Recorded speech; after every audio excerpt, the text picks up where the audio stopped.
네, 로마서 3장 19절을 통해서 유구무원, 입은 있지만 할 말이 없다 라고 하는 제목으로 하나님 말씀 함께 나가시겠습니다.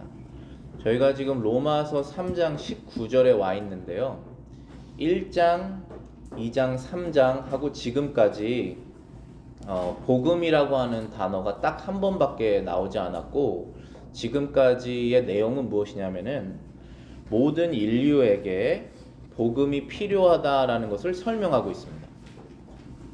아직까지 복음이 무엇인지, 복음이 누구에게로부터 얻을 수 있는지에 대해서는 설명하고 계시지 않고, 모든 인류가 복음이 필요하다라고 설명하고 있는 부분이 지금까지입니다. 어디에서만 한 번 복음이라는 단어가 나왔냐면 지금까지 로마서 1장 16절, 마틴 루터가 이 구절을 통해서 나의 완벽한 순종으로는 구원을 얻을 수 없고 오직 믿음으로 구원을 얻게 되는 것이구나 라고 하는 것을 깨달은 구절이죠. 내가 복음을 부끄러워하지 아니하노니 이 복음은 모든 믿는 자에게 구원을 주시는 하나님의 능력이 됨이니라. 먼저는 유대인에게요 또한 헬라인에게로라. 이 말씀 밖에는 아직 복음이라는 단어가 나오고 있지 않습니다. 지금까지는 왜 우리가 복음이 필요한지, 우리가 지금 다 복음이 필요해서 이 자리에 와 있지 않습니까? 왜 복음이 필요한지에 대해서 설명하고 있습니다. 이제는 오늘 하고 다음 주일 이후에, 그 이후에 이제 복음이 본격적으로 무엇인지, 바울이 예수님 안에 복음이 있다라는 것을 설명하기 바로 직전에 한 번 더 짚고 넘어가는 사실이 있었습니다. 그것은 무엇이냐면은 사람이 참으로 구원을 받으려면 한 가지를 먼저 알아야 되는데, 하나님의 심판 앞에서 아무 말도 할 수 없을 정도로 죄인인 것이다 라는 사실을 알아야지만이 복음을 얻을 수 있다라는 것입니다. 구원을 얻을 수 있다라는 것이죠.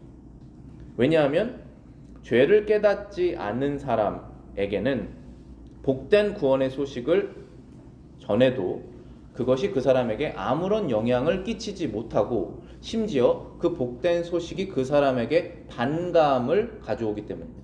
그래서 그 복된 소식을 들으려면 그 사람이 먼저 하나님 앞에서 내가 아무 말도 할 수 없는 죄인이구나라는 사실을 알아야 되기 때문에 지금 로마서 3장 19절에 이 말씀을 하고 있는 것입니다. 율법 아래에 있는 자들에게는 이 모든 입을 막고 온 세상으로 하나님의 심판대 아래에 있게 함이라 라는 그 말씀입니다. 프란시스 셰이퍼가 사람들이 세상 철학을 듣기는 좋아하는데 성경의 복음에는 반감을 갖는 이유에 대해서 이렇게 말합니다. 사람들이 기독교의 진리에 대해서는 반감을 품으면서도 실존주의 철학에는 반감을 품지 않는 것은 재미있는 일이다. 실존주의자들은 모든 사람을 가리켜 상실된 존재라고 말한다. 이 점이 기독교가 실존주의 철학과 근본적으로 다른 점이다. 바로 이 점이 사람들이 실존주의 철학에 대해서 반감을 갖지 않으면서도 기독교에는 반감을 갖는 이유다. 기독교는 인간이 저주받았다고 말하지만 인간의 존재의 본질이 그래서가 아니라 인간이 스스로 그렇게 되기를 선택했기 때문이라고 말한다. 만일 인간이 본질적으로 저주를 받은 존재로 태어났다면 인간에게 잘못이 있다고 말할 수 없다. 사실상 인간은 하나님의 솜씨로 창조된 놀라운 피조물이다. 하지만 인간은 하나님을 반역했다. 그것 때문에 하나님의 진노를 받을 것이다. 인간은 그물에 갇힌 그 사실은 사실일 수 있으나 그것은 인간이 스스로 그렇게 되기를 선택했기 때문이다. 곧 인간은 자신의 선택에 대해 스스로 책임을 져야 된다. 그 죄책을 담당해야 하는 것이다. 바로 이러한 상황이 복음의 후반부 내용으로 우리를 초대한다. 세상 철학도 그렇고 기독교도 그렇고 공통적으로 말하는 부분은 인간은 허무하다. 인간은 소망이 없다. 이 프란시스 세이퍼가 원문에서는 인간은 zero다. 아무것도 없다 이런 표현을 썼는데요, 그게 세상 철학이 말하는 것이죠. 그런데 사람들이 세상 철학 듣는 것은 좋아하지만은 성경의 복음을 듣기를 싫어하는 이유는 너가 그렇게 된 이유는 너가 그렇게 선택했기 때문에 그렇게 된 것이다 라고 성경은 말하고 있고, 세상 철학은 그렇게 말하고 있지 않기 때문에 세상 철학은 듣기 좋아하고 복음은 싫어한다는 것입니다.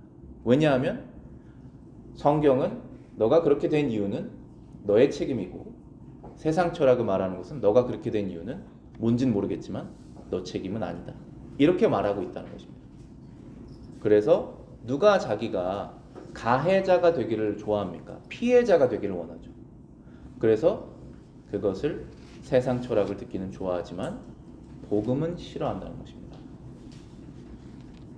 그런데 지금까지 이 로마서 3장 이 중간 부분까지 복음의 전반부를 말했다면, 이제부터 복음의 후반부를 말할 것인데, 이 복음의 전반부라는 것은 세상 철학이 말하는 것하고 비슷하게 우리가 모두 소망이 없다라고 하는 그 복음의 전반부를 말하고 있는 것입니다.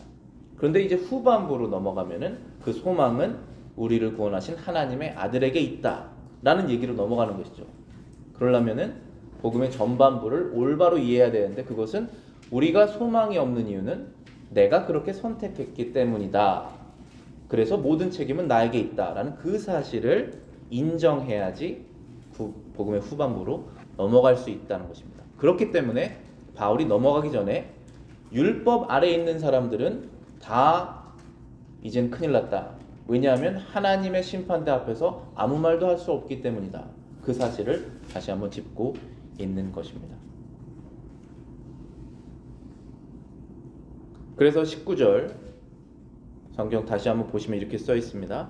우리가 알거니와 무릇 율법이 말하는 바는 율법 아래에 있는 자들에게 말하는 것이니, 이는 모든 입을 막고 온 세상으로 하나님의 심판 아래에 있게 하려 함이라.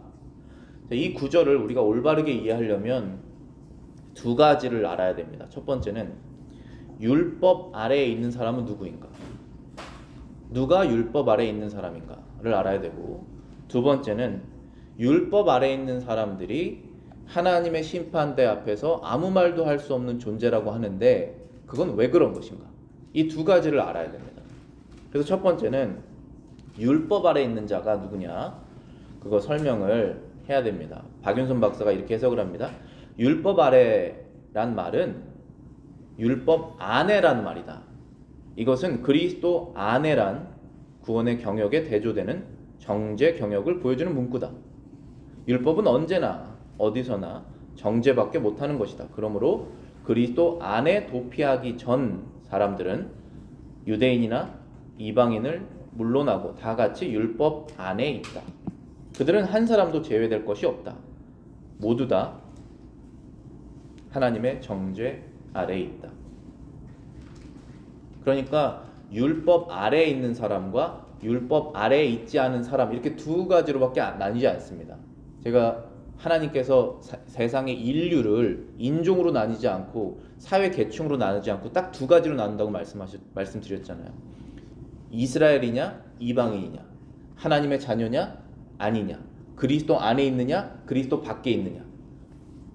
그리스도 안에 있기 때문에 율법 아래에 있지 않고 은혜 아래에 있느냐, 율법 아래에 그대로 남아있느냐, 이렇게 나뉘는 것입니다.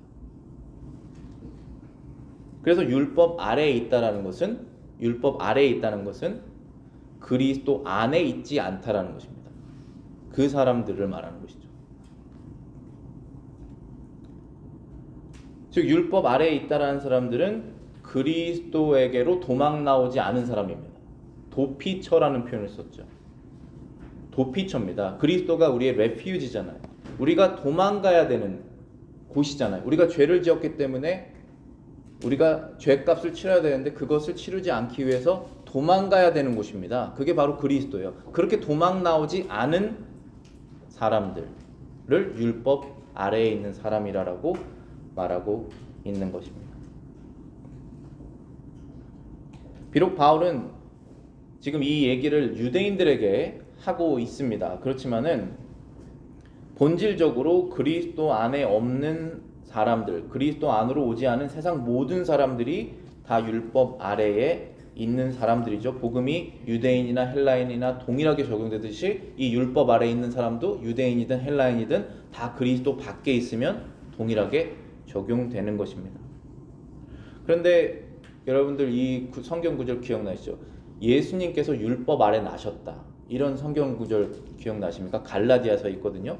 갈라디아서 4장 4절부터 5절에 이렇게 써 있습니다.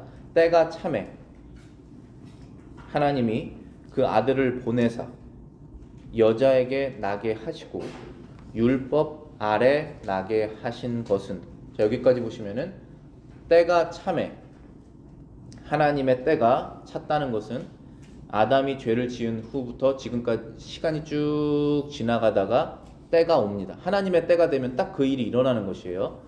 그런데 그 때가 참에 하나님이 그 아들을 보내사, 그러겠죠. 하나님께서 그의 아들 성자 하나님을 이 땅에 보내셔서 어떻게 하셨습니까? 여자에게서 나게 하셨다. 마리아를 통해서 세상에 나게 하셨죠. 사람으로. 그런데 그 표현을 율법 아래에 나게 하셨다라고 써 있습니다. 근데 그렇게 율법 아래에 나게 하셨다라고 하는 뜻은 무엇이냐면은 율법을 만드신 하나님께서 율법을 지켜야 되는 사람으로 나셨다는 뜻입니다. 지켜야만 하는 사람 나셨다는 것이죠. 율법을 지켜야만 하는 사람으로 나셨다는 뜻이에요. 그런 다음에 5절에 뭐라고 써 있냐면은 갈라디아서 4장 율법 아래에 있는 자들을 속량하시고 우리로 아들의 명분을 얻게 하려 하심이니라 라고 써 있습니다. 그러니까 예수님께서 율법 아래 나신 이유는 율법 아래에 있는 우리들을 속량하시기 위해서 율법 아래에 나셨다는 것입니다. 그가 율법에 나신 이유는 우리가 아들의 명분을 얻게 하시려고 나셨다고 써 있습니다. 그러니까 원래 저희들은 하나님의 아들과 딸이 아니죠. 왜냐하면 우리는 반역을 했기 때문에 그렇습니다. 하나님께 죄 지은 사람이죠. 하나님의 영광대로 살지 않았지 않습니까? 그렇기 때문에 하나님의 아들과 딸이 아닙니다. 그거 확실합니다. 여러분들 하나님 믿기 전에, 교회 다니시고 예수님 믿기 전에 하나님을 아버지로 부르신 적 없으시잖아요. 관계가 없습니다. 그런데 그 사람들에게 아들의 명분, 권리를 주기 위해서 하나님의 아들이 여자에게서 율법 아래에서 나셔서 율법 아래에 있는 자들을 하나님의 자녀 명분 주시기에 나셨다는 것입니다. 그 뜻은 우리를 대신해서 율법을 다 지키시고 율법을 어긴 우리를 대신해서 죽으시기 위해서 나셨다는 것이죠.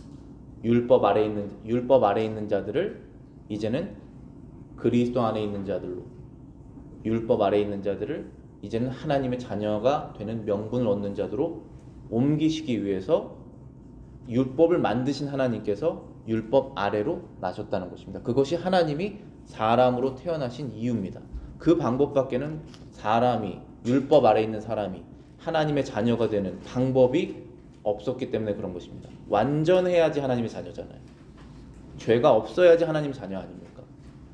죄를 아예 진 적이 없어야지 하나님의 자녀가 아니겠습니까? 그렇게 여겨주시기 위해서 율법 아래에 나셨다는 것입니다.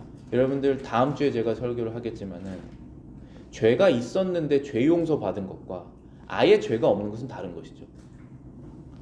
저 여러분들이 지금 뚜렷이 알고 있는 여러분의 큰 죄가 있어요. 근데 그 죄를 용서받은 것과 아예 한 번도 죄 짓지 않은 사람하고는 다른 것이지 않습니까? 아예 한 번도 죄 짓지 않은 사람처럼 여겨주시기 위해서 나셨다는 뜻입니다. 그게 바로 칭의예요. 그것을 위해서 예수님께서 율법 아래에 나셨습니다.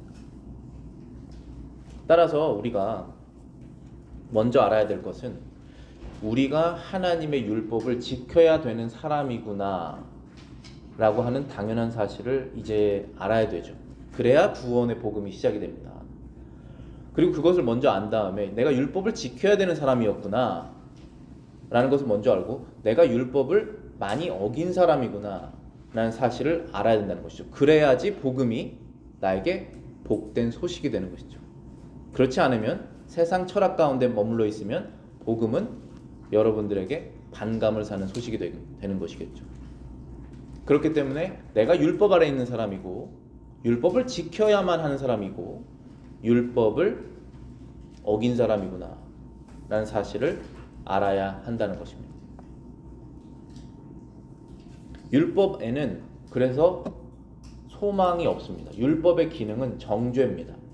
율법의 기능은 구원이 아니라 정죄입니다. 그래서 율법에는 생명이 없고 그리스도의 복음에는 생명이 있다고 하는 것이에요. 율법을 통해서는 구원받을 수 있는 사람이 없습니다. 왜냐하면 율법을 통해서는 내가 율법을 어겼다는 사실을 알게 하는 그 정죄 기능이 있기 때문입니다. 정죄하는 것이죠, 우리를. 야고보서 2장 9절 10절에 하나님께서 말씀하십니다. 율법이 너희를 범법자로 정죄하리라. 율법이 너희를 범법자로 정죄하리라. 누구든지 온 율법을 지키다가 그 하나를 범하면 모두 범한 자가 된다. 그래서 율법을 통해서는 소망이 없습니다. 왜냐하면 다 지키고 하나만 어겨도 범법자가 되기 때문입니다. 근데 그것은 사실이에요. 그게 율법의 성격입니다. 아무도 거기에서 벗어나올 수가 없어요. 벗어나오려면 세상 철학을 믿는 수밖에 없습니다. 나도 죄인이고 저 사람도 죄인이고 우리가 다 소망이 없으니까 뭐 어떻게 해야 돼? 다 괜찮은 거 아니야? 이렇게 가는 수밖에 없는 것이잖아요. 그렇지만 하나님의 율법은 우리를 회개로 이끄는 것입니다. 유구무원이라고 하는 부분을 우리가 이제 알아야겠죠. 19절에 보시면은 율법 아래에 있는 자들에게 율법이 말하노니 이는 모든 입을 막고 온 세상으로 하나님의 심판 아래에 있게 하려 함이라 라고 되어 있습니다. 모든 입을 막고 하나님의 심판 아래에 있다는 것을 알게 하는 것이다. 칼빈이 이것을 이렇게 해석합니다. 이 은유는 법정에서 취해온 것이다. 법정에서는 만일 피고가 합법적인 항변을 신청할 것이 있으면 그는 고소장에 제기된 혐의 사실을 부인하기 위해서 말할 기회를 허락할 것을 청구할 것이다. 그러나 만일 그가 양심의 가책을 받으면 그는 침묵할 것이다. 그리고 한마디 항변도 하지 않고 그가 정죄받는 것을 기다릴 것이다. 왜냐하면 그는 이미 자신의 침묵에 의하여 정죄함을 받았기 때문이다. 여러분들이 기억하셔야 되는 것은 우리가 하나님의 심판대 하나님의 심판 이런 얘기를 하잖아요. 그건 굉장히 법적인 것입니다. 우리가 법정을 가고 하는 거 두렵지 않습니까? 이 하나님께서 구원하시고 심판하신 것은 법적인 것이에요. 그래서 칭이라고 하는 단어도 법적 단어입니다. 그러니까 법을 적용해서 법을 어겼으면 심판을 받고 법을 어기지 않았으면 원래부터 의로운 사람이다 라고 하는 판결이 나와야 되는 것이죠. 그게 바로 이 하나님의 법정에서 일어나는 일입니다. 근데 만약에 어떤 사람이 예수 그리스도를 자신의 구주로 믿지 않고 나는 꽤 괜찮은 삶을 살았다고 생각하는 사람이 하나님의 심판대 앞에 서서 나는 그래도 이렇게 했습니다라는 얘기를 쭉 이렇게 할 수 있지 않겠습니까? 그런데 하나님께서 하나님의 율법을 딱 가지고 오셨을 때 더 이상 할 말이 없게 된다는 것입니다. 왜냐하면 자기 스스로 내가 그 모든 법들을 어겼구나. 나는 한 번도 하나님을 위해서 산 적이 없었다. 난 처음부터 끝까지 내 목적대로 살았다. 라고 하는 것을 깨닫는 순간 1계명이지 않습니까? 나 이외에 다른 신을 두지 말지니라. 내가 이 일을 하는 이유의 끝에는 하나님이 계셔야 되는 것 아니겠습니까? 근데 그것이 없이 평생을 살았는데 1계명부터 이제 거기서 걸리는 것이잖아요. 10계명까지 내려갈 필요도 없지 않습니까? 그러면은 그 사람이 이제 하나님의 그 코르트에서 법정에서 얘기를 하려고 하다가 이제 얘기를 안 하는 것이죠. 자기의 입을 막는 것입니다. 그래서 이 율법의 기능이 바로 그것이다 라고 바울이 설명하고 있는 것입니다. 로마서 3장 19절에 모든 입을 막고 온 세상으로 하나님의 심판 아래에 있게 하는 것이 바로 율법이다. 자신의 입을 막는다라고 하는 이 로마서 3장 19절을 통해서 우리가 욥을 기억하지 않을 수가 없어요. 욥기가 42장으로 되어 있습니다. 근데 욥이 자신의 입을 막은 구절이 있어요. 그게 욥기 40장에 나옵니다. 그러니까 욥기 거의 2장부터 욥기 한 30 몇 장까지는 계속 욥이 할 말이 있습니다. 계속 말을 해요. 근데 40장이 되면 이제 말을 안 합니다. 자기 입을 막아요. 왜 그랬을까요? 사람 간에서는 할 말이 있어요. 근데 하나님과 만났을 때 할 말이 없게 됩니다. 사람 간에서는 내가 저 사람보다 낫다라는 말을 하죠. 계속 하지 않습니까? 근데 하나님 앞에서는 할 말이 없게 되는 것이에요. 그게 바로 욥에게 일어났던 일입니다. 40장 1절부터 40장 5절까지입니다. 여호와께서 또 욥에게 일러 말씀하시되 트집 잡는 자와 전능자와 다투겠느냐? 트집 잡는 자가 전능자와 다투겠느냐? 하나님을 탓하는 자는 대답할지니라. 욥이 여호와께 대답하여 이르되 보소서 나는 비천하오니 무엇이라 주께 대답하리이까? 손으로 내 입을 가릴 뿐이로소이다. 내가 한 번 말하였사온즉 다시는 더 대답하지 아니하겠나이다. 그러니까 여호와께서 욥에게 나타나셔서 트집 잡는 자가 너냐라고 물어보시는 것이죠. 전능하신 하나님에게 트집 잡는 자가 너냐? 이제 내가 나타났으니 대답을 해봐라 라고 얘기하는 것입니다. 그랬더니 욥이 뭐라고 그랬습니까? 4절에 나는 비천하오니 무엇이라 주께 대답하리이까? 라고 해서 비천하다라고 하는 단어를 썼습니다. 비천하다. 그래서 내가 비천하기 때문에 손으로 내 입을 가리겠습니다 라고 얘기를 했습니다. 그리고 내가 한 번 이런 말을 했는데 다시는 대답하지 않겠다 라고 얘기했습니다. 즉 욥은 친구들과 자신의 의로움을 논쟁적으로 이겨보려고 했고 하나님께서 나에게 고난을 주시는 것이 정당하지 않다라는 말을 친구들 가운데서는 했는데 하나님 앞에서는 할 수가 없다라는 것을 깨닫고 입을 막았다는 것입니다.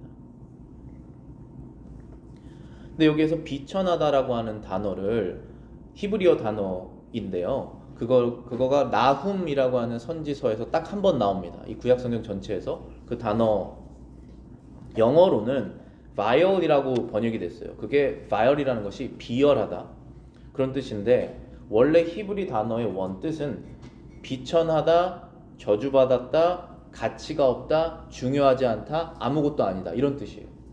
그러니까 세상 철학에서 사람은 아무것도 아니다, 허무하다라고 하는 개념과 비슷한 것입니다.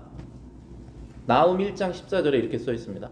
나 여호와가 내게 대하여 명령하나니 내 이름이 다시는 전파되지 않을 것이라. 내가 내 신들의 집에서 새긴 우상과 부은 우상을 멸절하며 내 무덤을 준비하리니 이는 내가 쓸모없게 되었음이니라. 쓸모없게 됐다라고 하는 뜻이 바로 그 욥이 비천하다라고 자신을 표현했던 단어랑 똑같은 거예요. 근데 하나님께서 지금 내가 너를 버릴 것이다, 이제 너는 쓸모가 없다 라고 얘기하셨던 그 대상이 누구냐 하면은 이스라엘 사람들을 말하는 거예요. 이스라엘아, 내가 너희를 선택해서 내 자녀로 삼았지만 이제는 쓸모가 없다, 내가 너를 버리겠다라고 한 것입니다. 그렇게 된 이유는 무엇이냐 하면 이스라엘이 하나님을 버렸기 때문입니다. 하나님을 버리고 우상을 택했어요. 하나님을 버리고 세상 것을 택했습니다.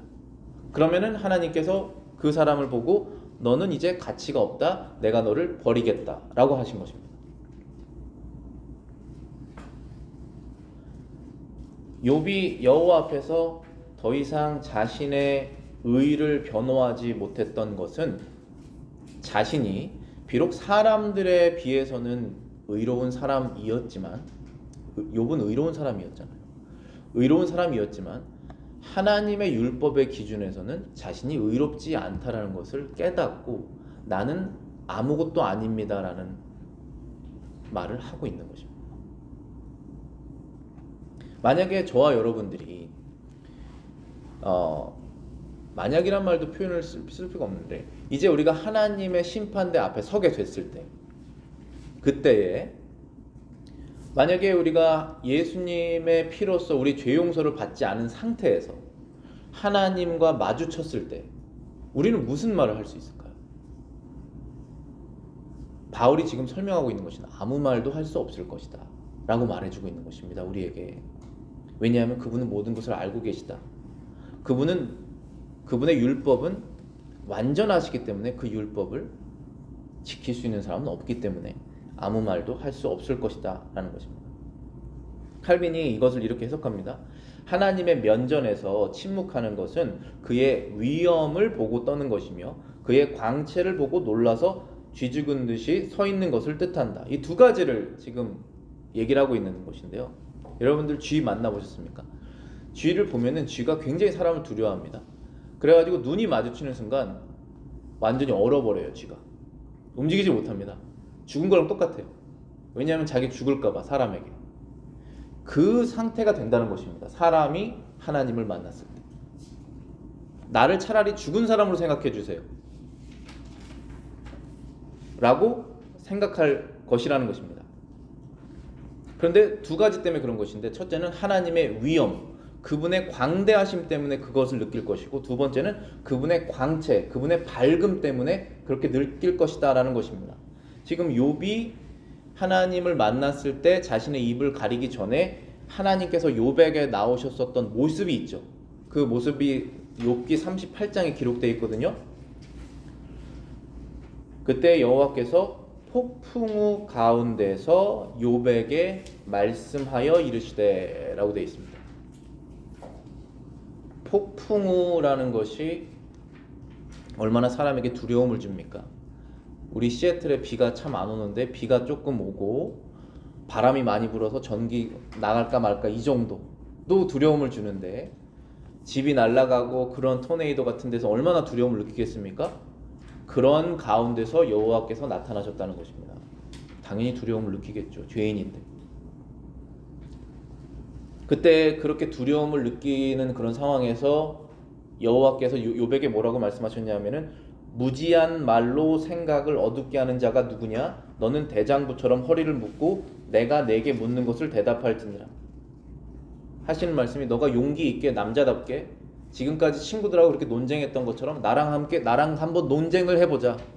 너가 허리띠를 맺고 남자처럼 나와봐라 라고 하나님께서 말씀하실 때 우리가 하나님께 나갈 수 있겠습니까? 그렇게 할 수가 없죠. 그래서 욥이 자기의 입을 막게 된 것입니다. 나훔 선지자도 하나님의 모습을 이렇게 기록하고 있습니다. 나훔 1장 2절부터 3절입니다. 여호와는 질투하시며 보복하시는 하나님이시니라. 여호와는 보복하시며 진노하시되 자기를 거스르는 자에게 여호와는 보복하시며 자기를 대적하는 자에게 진노를 품으시며, 여호와는 노하기를 더디하시며 권능이 크시며 벌받을 자를 결코 내버려 두지 아니하시느니라. 여호와의 길은 회오리 바람과 광풍에 있고 구름은 그의 발에 티끌이로다. 너무나 감사한 것은 여호와는 노하기를 더디하시는 분이시라는 것입니다. 여호와는 노하실 분이시지만 죄를 그냥 넘기시지는 않으실 분이시고 반드시 심판하시고 보복하시고 원수를 갚으실 분이시지만, 누구에 대한 원수죠? 이게 예수 그리스도를 무시하는 것에 대한 원수입니다. 반드시 갚으실 것이에요. 그렇지만 여호와는 노하는 것을 천천히 하시는 분이십니다. 어떻게 저렇게 오래 참으실 수 있지? 어떻게 저 사람을 끝까지 참으시지? 어떻게 나를 버리시지 않지? 그 참으심으로 천천히 참으시는 분이시지만 때가 되었을 때 심판하신다는 것입니다. 그게 여호와의 위엄입니다. 그럼 여호와의 광채는 어떨까요? 우리가 가장 먼저 생각나는 것이 바울이겠죠. 바울이 여호와를 만났잖아요. 예수님을 눈으로 만나지 않았습니까? 그리고 바울의 눈이 안 좋아졌다라고 하는 성경 해석도 있어요. 눈이 안 좋지 않았습니까? 바울이 광채를 만났는데 사도행전 26장에 이렇게 써 있습니다. 정오가 되어, 정오는 12시잖아요. 해가 가장 밝을 때 정오가 되어 길에서 보니 하늘로부터 해보다 더 밝은 빛이 나와 내 동행들을 둘러 비추는지라 우리가 다 땅에 엎드려졌다. 여러분들 구름 한 점 없는 하늘에 12시 해 눈으로 보실 수 있습니까? 그럼 자기 눈 상하자는 뜻이잖아요, 그것이. 근데 그 해보다 더 강한 빛이 갑자기 나타났다는 것입니다. 오늘 경찰이 밤에 도둑이 왜 밤에 다니는지 아시죠? 빛이 없으니까 밤에 다니는 거 아니겠습니까? 그럼 경찰이 도둑을 잡을 때 총을 쓰기 전에 먼저 뭘 씁니까? 플래시라이트 비추죠. 아주 강력한 플래시라이트 비치지 않습니까? 그럼 눈이 멀 정도로 강력한 걸 비추는 것입니다. 그럼 거기에 모든 것이 다 드러나는과 동시에 두려움이 느끼는 것이죠. 그렇게 하나님께서 이 바울에게 두려움을 주셨다는 것입니다. 그분은 태양보다 밝으신 분이시기 때문에 죄인이 그분 앞에 갔을 때 두려움을 느낀다는 것입니다. 왜냐하면 자신이 감추고 있는 것이 다 드러나지기 때문입니다. 우리는 이런 하나님을 믿는 것이에요. 우리는 이런 하나님으로부터 죄 용서받고 구원받고 싶어지는 것입니다.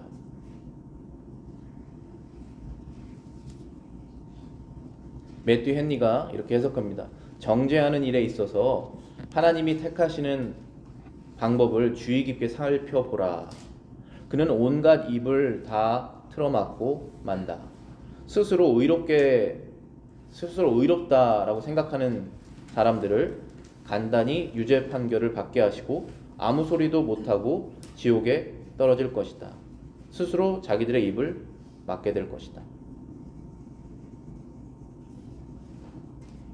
우리가 하나님께 의롭다함을 얻으려면 율법을 지켜서는 될 수 없어요.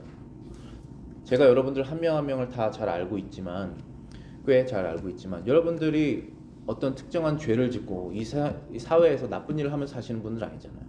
그렇지만 하나님 앞에서 우리가 그분 앞에서 의롭다함을 얻을 수 없습니다. 예수 그리스도 밖에서 율법을 의롭다함을 얻으시려고 하는 노력은 율법 아래에 있다는 뜻이에요. 그 율법 아래에 있는 사람들이 하나님의 심판대 앞에서 아무 말도 할 수 없도록 율법의 기능을 한다는 뜻입니다. 그렇기 때문에 우리는 빨리 이 율법에서 벗어나서 하나님의 은혜로 넘어가야 된다는 것이에요.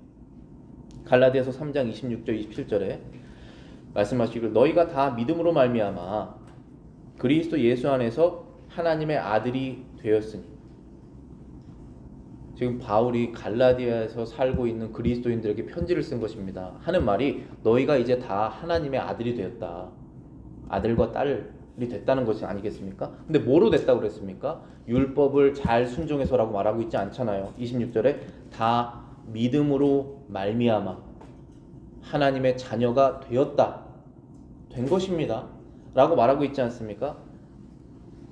27절에 뭐라고 했습니까? 누구든지 그리스도와 합하기 위하여서 세례받은 자는 그리스도로 옷 입었느니라. 세례의 의미가 바로 이것이었다는 것이에요. 그리스도와 이제 연합하기 위해서, 그리스도 안에 들어오기 위해서 세례받은 그 사람들은 이제 그리스도의 옷을 입었다는 것입니다. 그 전에 우리가 입고 있었던 더러운 옷, 아이들에게 칼라링 보여줬던 그 더러운 옷, 그것을 벗고 이제 그리스도의 의로운 옷을 입었다는 것입니다. 그것을 믿었기 때문에, 그렇게 믿으면 의로운 옷을 입는다는 것을 믿었기 때문에, 그래서 세례를 받는 것입니다. 그게 바로 세례의 의미예요. 그래서 그렇게 세례 받은 사람은 이제 그 믿음을 통해서, 세례를 통해서가 아닙니다. 세례로 하나님의 백성이 되는 것이 아니죠. 믿음을 통해서, 믿음으로 말미암아 그리스도 예수 안에 있는 하나님의 아들이 되었다 라고 말씀하고 계시지 않습니까? 그래서 저와 여러분들은 하나님의 심판대 앞에 섰을 때 뭐가 필요한 것이냐 하면 우리의 입이 필요한 것이 아니라 이 깨끗한 옷이 필요한 것입니다. 근데 이 깨끗한 옷은 우리가 얻을 수가 없고 그리스도에게서 얻을 수 있습니다. 왜냐하면 그분만이 갖고 있으니까. 근데 얻는 방법은 내가 율법을 잘 지켜서 얻는 것이 아니라 그것을 믿어서 얻는 것입니다. 성경에서 이 그리스도의 깨끗한 옷을 입지 않고 하나님 앞에 나간 사람을 기록하고 있어요. 그게 오늘 성경 마태복음 22장을 제가 읽은 이유입니다. 예수님께서 천국이 어떤 모습인지를 사람들에게 설명하기 위해서 여러 가지 비유를 제공하셨는데 그 중에 하나가 혼인잔치예요. 결혼식에 옷을 입고 오잖아요. 결혼식에 작업복 입고 간 사람이 어디 있습니까? 그래도 깨끗한 옷을 입고 가지 않습니까? 그런데 거기에서 깨끗한 옷을 입고 오지 않은 사람을 하나님께서 지적하시죠. 그게 바로 마태복음 22장입니다.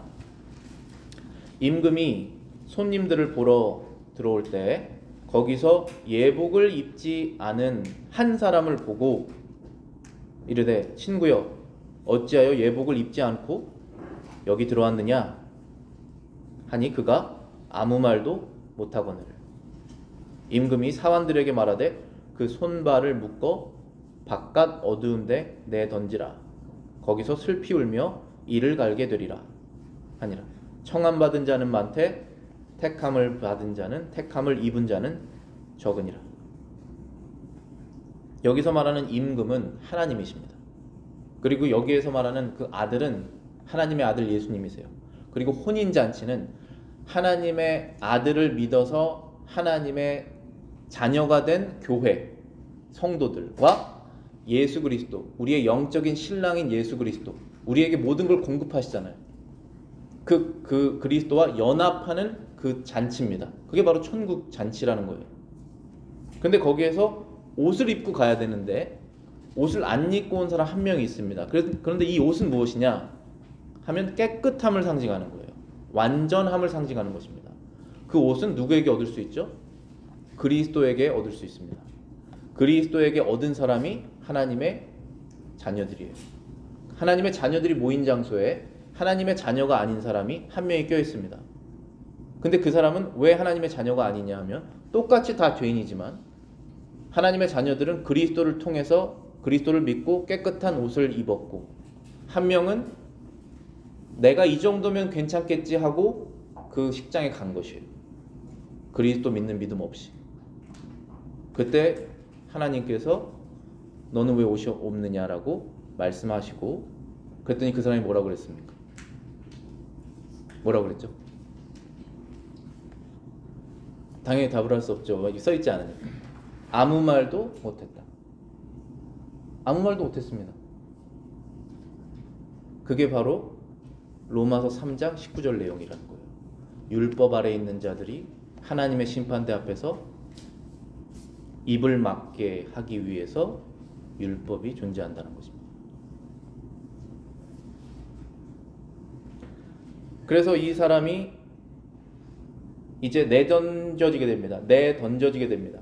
손발을 묶어 바깥 어두운데 내어 던져라. 거기서 슬피 울며 이를 갈게 될 것이다.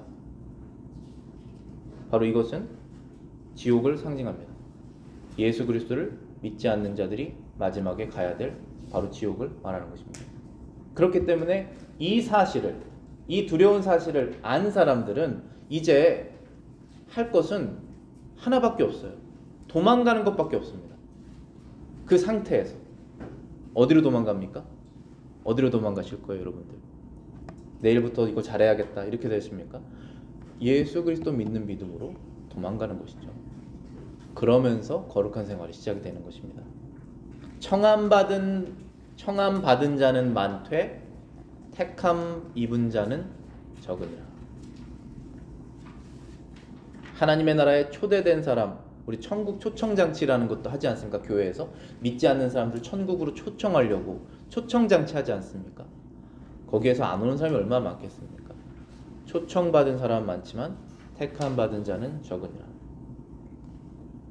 그리스도의 의를 입지 않고 지옥에 던져진 그가 아무 말도 하나님 앞에서 하지 못했던 것을 우리는 기억하고 우리가 그리스도가 없다면 그 상태가 되는 존재구나라는 것을 깨달아야지 비로소 그때 복음이 우리에게 의미가 있게 된다는 것입니다. 저와 여러분들은 하나님 앞에서 할 말이 있는 사람이 되기를 원합니다. 여러분들은 하나님 앞에서 어떤 말씀하실 거예요? 저는 이 옷 입지 않습니까? 라는 말을 할 수 있잖아요. 저 이 옷 깨끗하지 않습니까? 그 말 하셔야 되지 않겠습니까? 하나님께서 약속하시지 않았습니까? 성경에. 그 말을 하는 것이죠, 우리는. 그럼 하나님께서 거짓말을 못 하시기 때문에 약속을 지키시는 분이시기 때문에 언약을 이뤄내시는 분이시기 때문에 우리를 구원하시는 것이죠. 우리가 하나님과 논쟁한다는 뜻이 아니라 우리가 하나님께 나의 믿음의 고백을 드린다는 것이죠. 그게 바로 로마서 3장 19절이 우리를 복음으로 인도하는 이유입니다.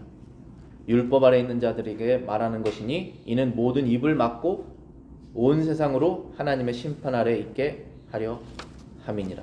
매튜 헨리가 이렇게 해석합니다. 하나님 앞에 죄책이 있다는 얘기는 무서운 말이다.